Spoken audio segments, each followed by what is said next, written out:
been asked why I was playing a game that was meant for guys only. Like I was playing a man game. I was like, I don't see a gender on the box.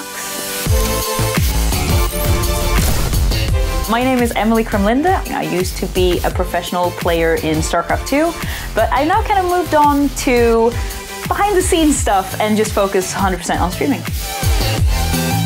I go by the name Queenie in-game and I stream full-time for a living.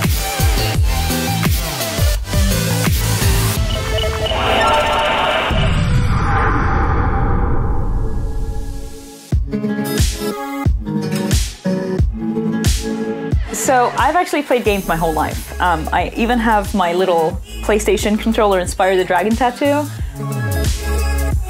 My dad got us a PS1 for the family. That was kind of like family time, and I got a little bit more obsessed with it than they did, so I ended up hogging it most of the time. And then it kind of just naturally progressed. So at around 15, I actually started playing more online games, but then I got my first PC because I finally got my first summer job. But around 2012, I watched a tournament. It's actually the first ever Barcraft in Stockholm, which is basically a bar that showed professional StarCraft being played. Like, this looks really fun. So I picked up StarCraft and then I just kind of got addicted to it.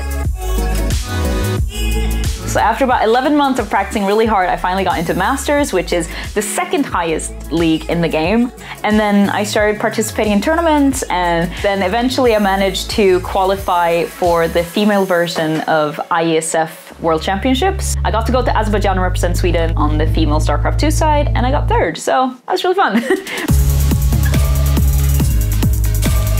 I created my stream and invited people to kind of come and teach me and give me pointers and, hey, you're doing this wrong, you can do this better, and so on and so forth. So my stream actually grew from a perspective of, tell me how I'm messing up and help me fix it. And now we're here. And then it started to snowball to the point where I made more money off of the stream than I did from my day job. And at that point I was like, well, I could keep my day job and be pretty stressed out trying to fit in, you know, pro gaming and the streaming and everything on the side, or I can just try to focus 100% on this full time. So I had a long conversation with my parents and I said, Mom, do you think I could make this work? And she was like, oh, well, if you have a plan and you can follow it and you do have, you know that you have some form of income, then I don't see why not, but be prepared to have a backup plan. So that's what I did. No regrets whatsoever. I think I would regret it deeply if I hadn't tried.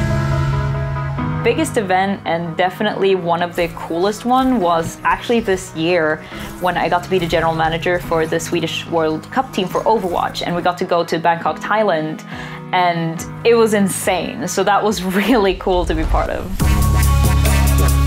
Entertainment is always consumed, and it has always been consumed for thousands of years. So the need for entertainment and all of that, I don't think is going away. I would love for this to be a permanent thing all the way until I retire.